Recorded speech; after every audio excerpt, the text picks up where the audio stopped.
Shalom Bapak Ibu, selamat pagi bagi kita semua. Salam sejahtera, salam sehat. Ya, Bapak Ibu, pagi hari ini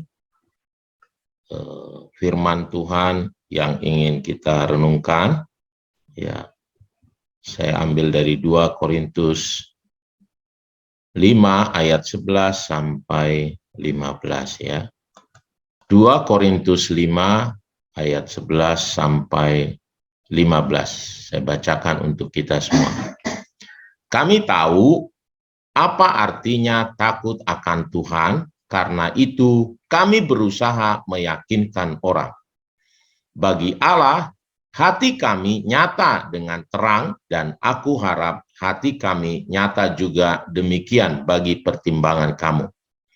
Dengan ini, kami tidak berusaha memuji-muji diri kami sekali lagi kepada kamu, tetapi kami mau memberi kesempatan kepada kamu untuk memegahkan kami, supaya kamu dapat menghadapi orang-orang yang bermegah karena hal-hal lahiriah dan bukan batinia.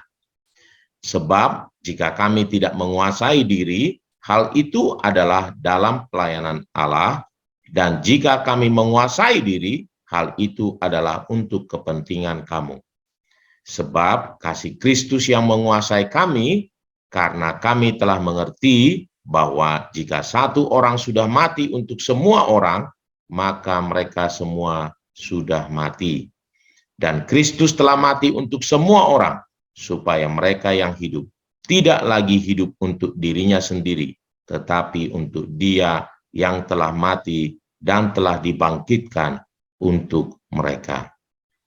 Bapak, Ibu, Saudaraku yang dikasihi oleh Tuhan, nah, kita selalu berbicara mengenai revival ya, karena memang kerinduan hati kita pengen mengalami revival ya, gereja kita mengalami revival, keluarga kita mengalami revival, dan kita terus mengalaminya sampai kota, bahkan bangsa kita mengalaminya.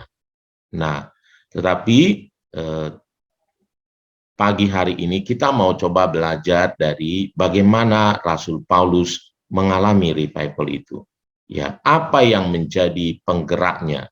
Ya, penggerak bagi revival itu. Nah, apa yang menggerakkan kehidupan Rasul Paulus sehingga dia bisa mengalami revival dan berdampak luas ya sampai kini ya, saudaraku ya. Nah, ternyata seperti yang dia sampaikan, apa yang kita baca itu, nah, ada dua hal yang saya catat yang menggerakkan dia untuk mengalami terus hidup dalam kegerakan itu sendiri ya, menggerakkan dia untuk hidup dalam kegerakan Allah. Ya, jadi judulnya adalah penggerak hidup di dalam Tuhan untuk kita mengalami revival. Ya, seperti Rasul Paulus di sini ya. Nah, ada dua hal penggeraknya. Yang pertama adalah takut akan Tuhan. Nah, dia katakan tadi ayat 11-nya mulai ya. Kami tahu apa artinya takut akan Tuhan. Jadi, dia tahu betul-betul merasuk itu di dalam hatinya bagaimana itu takut akan Tuhan. Ini poin yang pertama, saudaraku.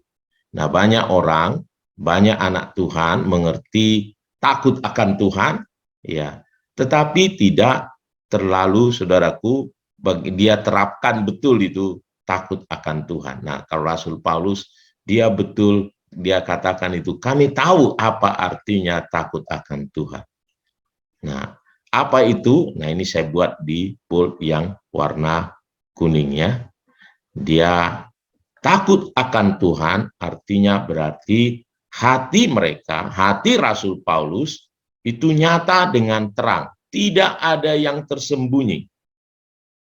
Lalu dia tidak berusaha memuji-muji diri ya untuk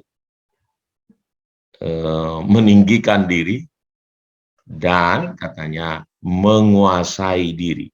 Jadi arti takut Tuhan yang dia pahami itu adalah bahwa hatinya, harus nyata dengan terang di hadapan semua orang. Dan tentu di hadapan Allah. Makanya dia katakan, bagi Allah hati kami nyata dengan terang, dan aku harap hati kami juga nyata juga demikian bagi kamu. Ya. Mari kita menjadi takut akan Tuhan. Ya. Yang kedua, yang menjadi penggerak bagi Rasul Paulus, mulai ayat yang 14, sebab kasih Kristus yang menguasai kami. Jadi kasih Allah itu menguasai. Karena kami telah mengerti. Jadi dia betul-betul memahami bagaimana kasih Kristus itu. Dan dia membiarkan kasih Kristus itu menguasai hidupnya. Menguasai dirinya. Apa itu kasih Kristus? Dia jelaskan, saya buat di bold kuning ini. Mengerti bahwa saya sudah mati, karena itu ya, hidup saya ini tidak lagi hidup untuk diri sendiri, tetapi untuk Kristus yang telah mati dan bangkit untuk saya. Nah, Bapak Ibu, ada dua hal tadi yang menjadi penggerak, yaitu takut akan Tuhan, dan yang kedua adalah membiarkan kasih Kristus itu menguasai hidupnya. Ya. Kalau kita mengerti takut akan Tuhan, maka tidak ada yang tersembunyi. Hidup kita terbuka, bisa dibaca oleh semua orang. Yang menjadi penghalang banyak orang, saudaraku, mengalami kegerakan Tuhan adalah dia tidak tampil apa adanya. Dia tidak menyatakan dirinya apa adanya. Dia masih banyak sembunyikan, dosa-dosa dia sembunyikan. Nah, yang kedua adalah dia tidak membiarkan kasih Allah itu yang menguasai hidupnya. Ya, bahkan tidak jarang ada anak Tuhan meragukan masih kasih Allah. Tetapi kalau Rasul Paulus, dia menjadi penggerak bagi hidupnya adalah dia membiarkan kasih Allah itu menguasai dirinya. Sehingga dia tidak lagi katanya hidup untuk diri sendiri, melainkan hidup bagi Allah. Ini yang dijelaskannya juga kalau di Galatia 2 ayat 20, namun aku hidup tetapi bukan lagi aku sendiri yang hidup, melainkan Kristus yang hidup di dalam aku. Ya, kalau kita menyadari, mengerti, membiarkan kasih Allah ya yang keluar dalam hidup kita, yang menguasai hidup kita, saya percaya hidup kita pasti berdampak. Hidup kita mengalami kegerakan Allah yang luar biasa. Kalau selanjutnya, kalau kita baca tadi 2 Korintus 5 ini, yang terkenal adalah ayat 17-nya, jadi siapa yang ada di dalam Kristus adalah ciptaan baru. Jadi bagaimana dia mengalami pembaruan itu adalah karena takut akan Tuhan dan membiarkan kasih Allah menguasai hidupnya. Mari melalui renungan pagi hari ini, mari kita, kehidupan kita digerakkan oleh karena takut akan Tuhan. Melakukan segala sesuatu dengan takut akan Tuhan. Tentu arti takut akan Tuhan tadi adalah ya bagaimana hidup kita ini nyata. Ya. Firman Tuhan yang kita kerjakan itu nyata. Bukan hanya di hadapan Tuhan, tapi di hadapan orang banyak. Yang kedua adalah tidak lagi mementingkan diri sendiri. Ya. Tidak mementingkan diri sendiri. Dan membiarkan kasih Allah menguasai hidup kita. Menyadari betul Kristus mati untuk kita, untuk saya, dan dia telah bangkit untuk kemenangan kita.